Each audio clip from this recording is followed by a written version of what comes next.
हर कोई कोशिश कर रहा है मगर सफलता बहुत कम के हाथ लगती है।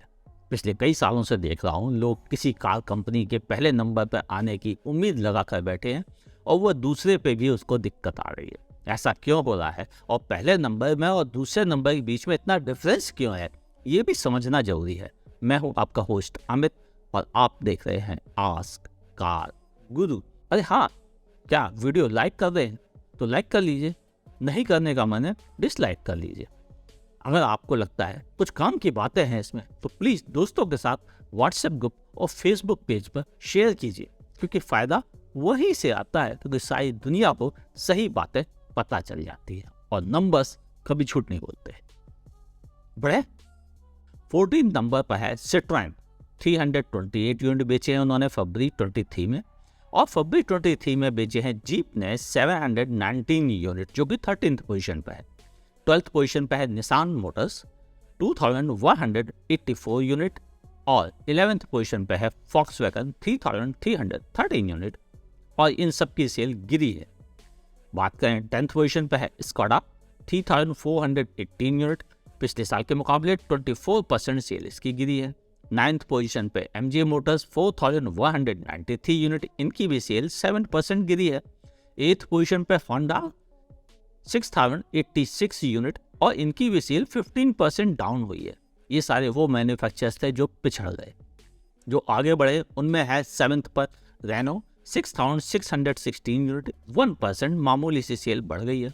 6th पोजीशन पर है टोयोटा 15267 यूनिट, 76% सेल बढ़ गई है thanks to Urban Cruiser Hyryder. इसके अलावा इनोवा हाई क्रॉस और इनोवा की भी डीजल की बुकिंग और डिलीवरी स्टार्ट हो रही है, तो इस वजह से इसकी सेल पर भी असर दिख रहा है। 5th पोजीशन पर है किया मोटर्स 24,600 यूनिट, और पिछले साल के मुकाबले 36% सेल इसकी बढ़ी है। 4th पोजीशन पर है महिंद्रा 30,221 यूनिट, और पिछले साल के मुकाबले मामूली सी सही लेकिन 10% की सेल आई है। और 10% को मामूली कहा जाए, महिंद्रा के लिए मामूली है, इसे और करना चाहिए क्योंकि इसके पास अब कुछ अच्छे प्रोडक्ट आ गए हैं। अब बात करते हैं टॉप 3। 3rd नंबर पर टाटा मोटर्स 42,865 यूनिट, 7.2% की सेल इंक्रीज हुई है। पिछले साल फरवरी मंथ में बेचे थे 39,980 यूनिट, 7% इंक्रीज। 2nd नंबर पर होंडा मोटर्स 46,968 यूनिट, पिछले साल बेचे थे 44,050 यूनिट, यानी इनकी भी 7% की ही ग्रोथ मिली है। अब बढ़ते हैं जिसकी ग्रोथ नंबर 1 पे मौजूद है और 10% से ज़्यादा की है, मारुति सुजुकी 1,47,467 यूनिट, पिछले साल बेचे थे फरवरी मंथ में 1,33,948 यूनिट, यानी 10% की ग्रोथ इनको मिली है। अब आप ध्यान से समझिए, 1,47,467 सेल हुई है। 1 लाख तो हटा ही दीजिए, 47,000 भी 2nd नंबर 3rd नंबर वाले नहीं ला पाए। यानी मारुति इतना ज़्यादा आगे है कि उसको कैच करने के लिए 1-2 साल नहीं, 1 आध दशक लग सकता है। पिछले 5 साल से लोग कह रहे हैं कि ये अभी देखो अगले साल पार कर जाएगी। 5 साल से मैं देख रहा हूँ वही 2nd 3rd के झगड़े चल रहे हैं, इससे ऊपर आगे बढ़ नहीं पा रहे हैं। और सेल्स के परसेंटेज शेयर में सिर्फ टाटा एक ऐसी कंपनी है जिसको अच्छी ग्रोथ मिली है, महिंद्रा को भी ठीक ठीक ग्रोथ मिली, बाकी सारे मैन्युफैक्चरर्स वो ग्रोथ नहीं पा पाए हैं जो हम उम्मीद रखते थे। टोयोटा को मिली है लेकिन उसके दूसरे रीजन है। अब बात करते हैं कौन कौन सी टॉप 25 कार्स थी। तो कार्स पर सबसे पहले 25th नंबर पर है महिंद्रा की XUV 700, 28 लाख रुपए इसकी कार, 4,505 यूनिट बेचे हैं इन्होंने फरवरी मंथ में। 24th नंबर पर है मारुति सुजुकी की इग्निस 4,749 यूनिट, 18% की सेल बढ़ गई है इग्निस की। 23rd नंबर पर है महिंद्रा थार 5,004 यूनिट, इसकी सेल 1% गिर गई है, जबकि RWD लॉन्च हुआ है तब भी गिर गई है सेल, कमाल की बात है। 22nd नंबर पर है ओला 5,524 यूनिट, 51% सेल इंक्रीज हुई है, वजह नई ओला अभी अभी दी गई है। 21 नंबर पर मौजूद है 21st पर किया कारेंस 6,248 यूनिट, 22% सेल इसकी भी इंक्रीज हुई है, यानी किया को 7 सीटर का फायदा मिल रहा है। 20th नंबर पर है आर्टिगा, 6,472 यूनिट, पिछले साल के मुकाबले 44% सेल गिरी है। रीजन, मेरे पास जो इन्फॉर्मेशन वो ये कि आर्टिगा की डिलीवरीज रोक दी गई थी नए आरडीए कंप्लायंस इंजन के आने की वजह से। वो जल्दी डिलीवरी शुरू हो गई है, तो हो सकता है कि मार्च मंथ में वो उसका सेल का असर दिखे। बात करें स्कॉर्पियो, जो कि 19th पोजीशन पर है, 6,950 यूनिट, 166% की ग्रोथ मिली है स्कॉर्पियो को। लेकिन इस स्कॉर्पियो में स्कॉर्पियो क्लासिक और स्कॉर्पियो एन दोनों को जोड़ दिया गया है, वो फिगर्स आपके साथ शेयर की गई है। लेकिन जोड़कर भी जो फिगर आई है वो भी बहुत शानदार है। मुझे मालूम है क्यों स्कॉर्पियो क्लासिक को अचानक से सेल ज़्यादा मिलने लगी। लोगों को लगा कि स्कॉर्पियो एन, जो कि मच बेटर प्रोडक्ट है, लेकिन वह उनकी रीच से ज़्यादा हो रहा है और उसकी डिलीवरी में टाइम लग रहा है, इसलिए लोगों ने कहा चल स्कॉर्पियो क्लासिक ही सही, और इसीलिए उसकी सेल ज़्यादा है। और आपको जानकर ताज्जुब होगा, स्कॉर्पियो क्लासिक में कंपनी को ज़्यादा प्रॉफिट मिलता है स्कॉर्पियो एन के मुकाबले। सोचो क्या ये कंपनी पॉलिसी तो नहीं, दिमाग गड़ाओ। चलो अब आगे बढ़ते हैं। 18th पोजीशन पे है टाटा की टियागो, 7,457 यूनिट, इसकी सेल 66% बढ़ी है। लेकिन अल्ट्रोज पिछड़ गई है, इवन इतनी पिछड़ गई कि इग्निस उसके आगे है। पिछले कई महीनों से मैं ये नोटिस कर रहा हूँ, और टिगोर का कहीं कुछ आता पता नहीं है। ये दो प्रोडक्ट उनके बुरे हाल में है इस समय। शायद थोड़ा बेहतर सेल डिजर्व करते हैं दोनों ही प्रोडक्ट, लेकिन नहीं कर पाए। 17 पोजीशन पे है किया की सेल्टॉस, 8,012 यूनिट, पिछले साल के मुकाबले 22% की ग्रोथ मिली है। 16th पोजीशन पे है ग्रैंड विटारा, 9,183 यूनिट, और यह इसी साल लॉन्च हुई है, तो इसके पिछले साल के फिगर्स मौजूद नहीं है।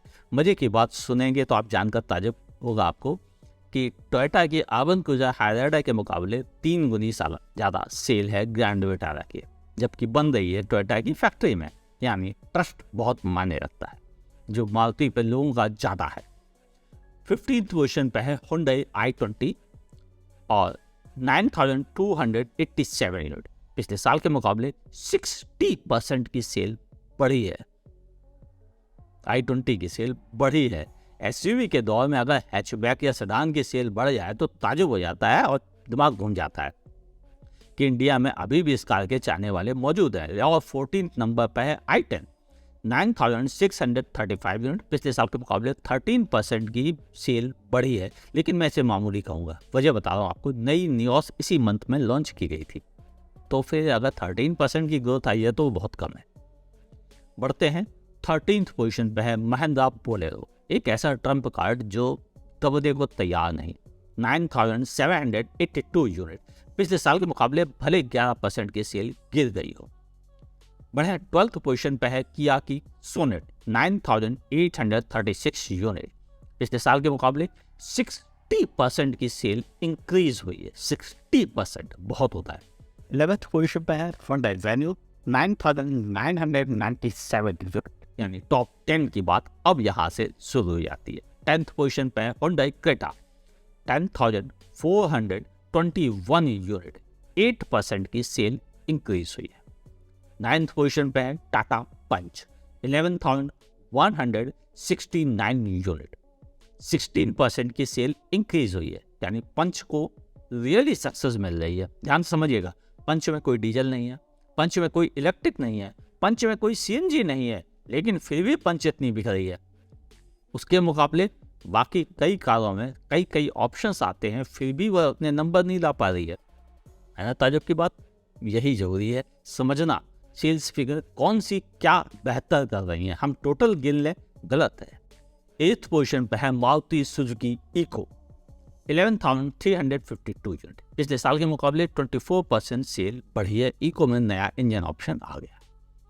7th पोजीशन पे है टाटा नेक्सॉन, 13,914 यूनिट, पिछले साल के मुकाबले 14% की सेल इंक्रीज हुई है। लेकिन नेक्सॉन में डीजल भी आता है, इलेक्ट्रिक भी आता है, और इंडिया की सबसे अधिक बिकने वाली इलेक्ट्रिक कार है। लेकिन इसका मतलब ये है कि पंच को अकेले दम पर ज़्यादा बेटर सेल मिली है जितनी नेक्सॉन को सब मिलाकर मिल रही है। नेक्सॉन की सक्सेस अच्छी है लेकिन पंच की आउट परफॉर्म कर रही है, यानी ये सेगमेंट दमदार है, तभी इस सेगमेंट में ज़्यादा जोर घमासान हो रहा है। इग्निस की भी सेल बढ़ गई है और C3 भी मौजूद है, हालांकि उसे टाइम लगेगा, शायद कई साल लगेंगे यहाँ पहुँचने में। बढ़ते हैं 6th पोजीशन पे, ब्रेजा 15,787 यूनिट, पिछले साल के मुकाबले 71% की सेल ज़्यादा मिली है, यानी ब्रेजा नेक्सॉन से ज़्यादा बिकी है, वो भी एक ही इंजन के साथ। ना तो इसमें डीजल है ना ही इसमें इलेक्ट्रिक है, फिर भी यह बेटर परफॉर्म कर गई है, यानी ब्रेजा की सेल रियली बेहतरीन रही है। फिफ्थ पोजीशन पर है डिजायर 16,798 यूनिट, पिछले साल के मुकाबले 4% की सेल गिरी है। आप ध्यान से देखिएगा, टॉप 6 में केवल मारुति के ही प्रोडक्ट है, कोई दूसरा आसपास फटक नहीं पाया है। 4th पोजीशन पे है वैगन आर 16,889 यूनिट, पिछले साल के मुकाबले 15% की सेल इंक्रीज हुई है। 3rd पोजीशन पे है आल्टो 18,114 यूनिट, पिछले साल के मुकाबले 57% सेल इंक्रीज हुई है। ध्यान से समझिएगा, जबकि मेरी जानकारी में आल्टो 800 की डिलीवरीज रोकी जा रही हैं, यानी उसकी सप्लाईज रोक दी गई है RDA कंप्लायंस इंजन ना होने की वजह से, यानी आल्टो K10 ही ओवर परफॉर्म कर रही है। कमाल की बात है, इंडिया बहुत अलग ढंग से बिहेव करने लगा है इस साल। Maruti Suzuki Swift second number पर मौजूद है 18,412 यूनिट, पिछले साल के मुकाबले मामूली सी 4% सेल गिरी है।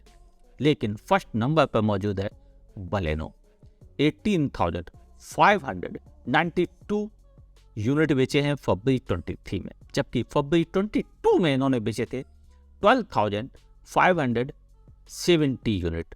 अब आप ध्यान से समझें तो इस कार ने लगभग 48% की सेल ज़्यादा की है।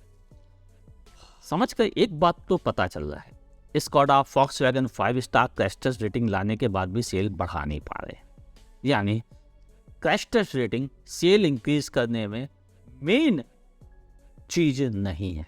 अगर ऐसा होता तो मारुति की सेल तो अब धड़ाम से नीचे आ चुकी होती, जो कि हो नहीं पा रही है। 1,47,000 यूनिट बेचे उन्होंने, जबकि दूसरे 47,000 अकेले नहीं बेच पाए। तो ये बताता है कि यह इतना आसान नहीं है किसी के लिए भी। अब चीज़ों में क्या शामिल है जो इंडियन मार्केट को बड़े बड़े धुरंधर, जो अपने आप को धुरंधर कहने लगे नए नए आए यूट्यूबर, उनको बिल्कुल नहीं पता है। ये मार्केट ट्रस्ट पे चलता है। ट्रस्ट जिन कंपनीज पर बना हुआ है लोगों का, वह ज़्यादा बेटर परफॉर्म कर रही हैं। जो कारें ज़्यादा पुरानी होती जाती हैं उनकी सेल ज़्यादा बेटर नंबर्स में आ रही है, जैसे कि मारुति की अधिकतर कारें पुरानी हो चुकी हैं, इसलिए उनके सेल्स के नंबर बढ़ते चले जा रहे हैं। Wagon R, Baleno, Swift, Dzire, Brezza, इनकी सेल्स इसी वजह से ज़्यादा है। वहीं अगर हम बात करें टाटा की नेक्सॉन, जो कि 2017 में लॉन्च हुई थी, अब उसको 6 साल हो गए, तो भारतीयों का उस पर ट्रस्ट आ गया है, इसलिए नेक्सॉन बिक रही है। पंच 2021 में लॉन्च की गई थी, लेकिन उसने बहुत जल्दी ग्रोथ पा ली। क्यों? एक अच्छा प्रोडक्ट सही सेगमेंट में सही प्राइस पे लॉन्च किया जाता है तो उसकी सेल बढ़ती है। ये पंच ने साबित किया है। बिल्कुल ऐसा ही हो रहा है बाकियों के साथ भी।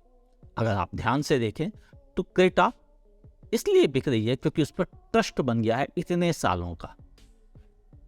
क्लियर? यानी इंडिया में अगर ट्रस्ट फैक्टर ही इस समय सबसे ज़्यादा काम करता है, ना कि क्रैश टेस्ट रेटिंग। और क्रैश टेस्ट रेटिंग ने तो ऑलरेडी बहुत बदनामी उठा ली है, खासतौर से वो ग्लोबल वालों ने।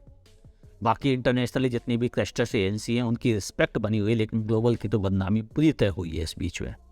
और पब्लिक को ये बात पता चल गई कि अब क्रैश टेस्ट रेटिंग भी पेड होती है। तो ये क्रैश टेस्ट रेटिंग अपना असर इसलिए नहीं दिखा पा रही है। तो आप समझे, नेक्सॉन की सेल्स का रीजन क्रैश टेस्ट रेटिंग नहीं है, उसके ऊपर बना हुआ ट्रस्ट है। पंच के ऊपर क्रैश टेस्ट रेटिंग नहीं, उसके ऊपर बना हुआ ट्रस्ट है, क्योंकि वो बिल्कुल सही सेगमेंट में सही प्रोडक्ट लॉन्च हुआ है। लोग बहुत गलत असेसमेंट कर रहे हैं। अगर ऐसा होता तो अल्ट्रोज को भी 5 स्टार है, वो टॉप 25 में भी मौजूद नहीं है। टियागो को भी अच्छी रेटिंग है, हालांकि वह टॉप 10 में नहीं आ पा रही है। क्यों? क्योंकि सेगमेंट का असर है। लोगों के ऊपर ट्रस्ट और सेगमेंट पे सही प्रोडक्ट का होने के फर्क पड़ता है।